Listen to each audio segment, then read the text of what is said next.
Assalamualaikum warahmatullahi wabarakatuh. Saya Nisa Safika Ningrum dari Prodi Manajemen semester 2 dengan NIM 28922501187 dengan dosen adalah Bapak Yoyo Purnomo, Master Pendidikan. Di sini saya ingin menjelaskan materi tentang pengawasan, yaitu matkul pengantar manajemen. Pengertian pengawasan. 1. Menurut T. Hani Handoko, pengawasan dipandang sebagai suatu proses yang berperan menjamin pencapaian tujuan manajemen dan organisasi. 2. Menurut Atmo Sudirjo, pengawasan merupakan berbagai kegiatan yang membandingkan maupun mengukur sesuatu yang sedang atau sudah dilakukan sesuai standar, kriteria, dan rencana terdahulu. 3. Menurut Manulang, pengawasan diartikan sebagai proses menentukan pemberian tugas dan tanggung jawab yang telah dilakukan, melakukan penilaian dan memutuskan tindakan korektif saat diperlukan. Tujuannya supaya pelaksanaan organisasi benar telah dijalankan sesuai rencana. 4. Menurut G.R. Terry, pengawasan adalah proses menentukan bagaimana standar yang harus dicapai saat pelaksanaan, melakukan penilaian atas pelaksanaan tersebut, dan mengoreksi perbaikan atau 4. Menurut G.R. Terry, pengawasan adalah proses menentukan bagaimana standar yang harus dicapai saat pelaksanaan, melakukan penilaian atas pelaksanaan tersebut, dan mengoreksi perbaikan atas penyimpangan supaya pelaksanaan organisasi berjalan sesuai rencana yang telah ditetapkan.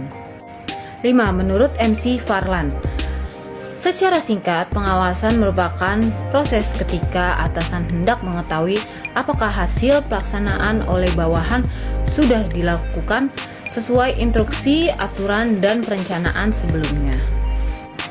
Fungsi pengawasan kuantitas dan kualitas. 1. Pengawasan kuantitas. Pengawasan kuantitas kerap dilakukan pada sesuatu yang dapat dihitung dan terukur, seperti bahan mentah, produk atau jasa yang dihasilkan, dan dokumen dari berbagai sumber. Kegiatan ini dilakukan untuk memperoleh, mengolah, dan mendistribusikan barang yang dimaksud dengan cara tepat sesuai perencanaan.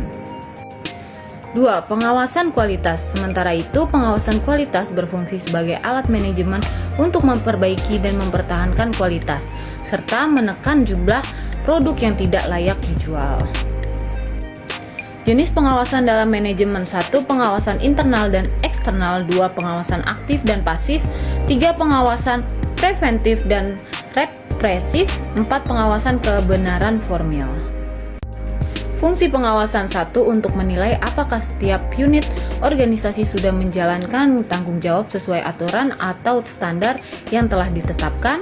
2. Untuk menilai apakah semua dokumen, surat maupun laporan yang dibuat benar-benar mempresentasikan kegiatan yang dilakukan organisasi. 3. Untuk menilai apakah pengawasan dari pihak manajemen sudah memadai dan berjalan secara efektif. 4. Sebagai bahan atau data penelitian untuk menilai keberhasilan pelaksanaan semua kegiatan organisasi secara efektif dan efisien. Tujuan pengawasan. 1. Melakukan pencegahan dan melakukan pencegahan dan perbaikan kesalahan yang ada. 2. Mencegah penyimpangan. 3. Mengadakan koreksi apakah hasil sesuai rencana. 4. Memperoleh efisiensi dan efektivitas. 5. Mendidik pegawai dan meningkatkan rasa tanggung jawab. Sekian presentasi dari saya, kurang lebihnya mohon maaf. Wassalamualaikum warahmatullahi wabarakatuh.